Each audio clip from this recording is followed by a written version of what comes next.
righteousness. And all these things shall be added unto you. Alleluia, Alleluia. The Lord be with you. And with your spirit. A reading from the Holy Gospel according to Saint Luke. Glory to you, O Lord.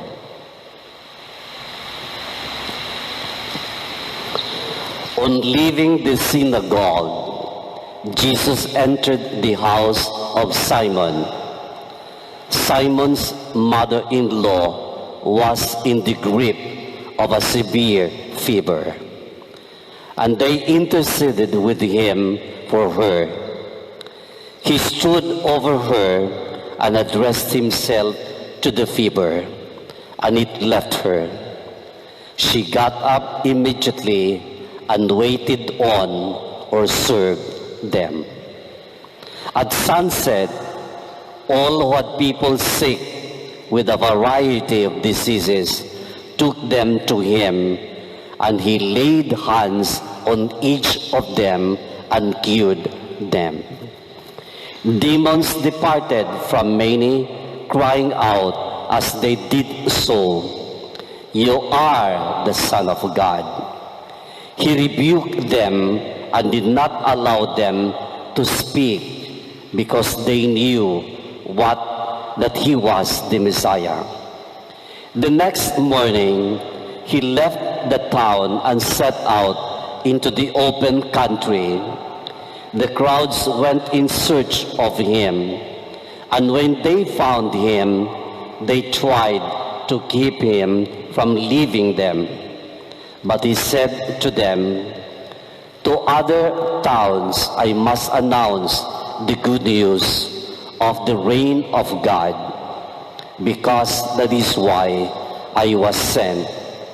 And he continued to preach in the synagogues of Judea. Sisters and brothers, the gospel of the Lord. Praise to you, O Lord Jesus Christ. Happy the people the Lord has chosen to be his own. And I hope and intently and honestly pray that's about the same feeling we have right now, in spite again that for the past 6 months or so we have been going through hard times. We have been experiencing again unnecessary anxieties affecting physically our bodies, fears and all caused by this pandemic, COVID-19. But then let us be proud and invoke this beautiful response taken from the book of Psalms, chapter 33, verses 12 to 15, and verses 20 and 21. Happy are the people that Jesus has chosen to be his own. And we are these people that the Lord has chosen to be his own. We look into the message of the gospel reading of today according to St. Luke chapter 4, verses 38 to 44. It talks about healing. And it started with the healing of the mother-in-law of Simon Peter, who had fever. And when Jesus prayed over her and touched her hand, the fever left from the mother-in-law of Simon Peter. Francis McNutt wrote a beautiful book, The Power to Heal. And part of what he said in the book, Power to Heal, Francis McNutt describes a remarkable nurse. And then he started describing the remarkable nurse in his book, Power to Heal. Every day, this nurse begins her day before going for duty. She knelt down, pray to God, and ask God that on that day in her duty, God would bless her hands in order to have a healing power, healing her patients. Then she goes about her work on that day with a very good attitude, doing her work in a loving way.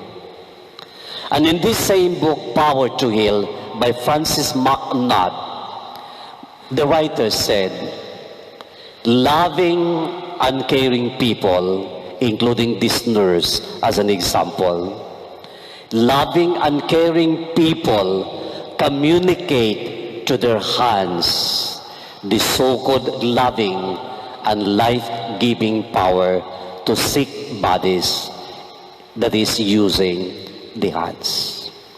And in today's gospel, my dear friends, it is said Jesus often laid his hands on sick people, including Simon's mother-in-law, to heal them. So what is the challenge then on our part in our day-to-day life in this millennial time or age? Do we ever begin our day, my dear friends, say for example, when we hear Mass, do we ever begin our day asking God to bless us, to bless our hands to be able to help other people today and in the days to come?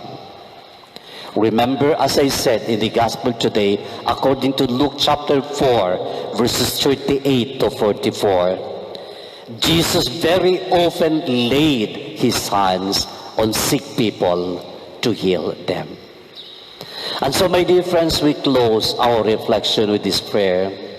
Lord, you teach us what a great power you gave us in the power of loving touch. Help us, Lord, to use our hands to help people, especially the elderly, the sick, and the lonely.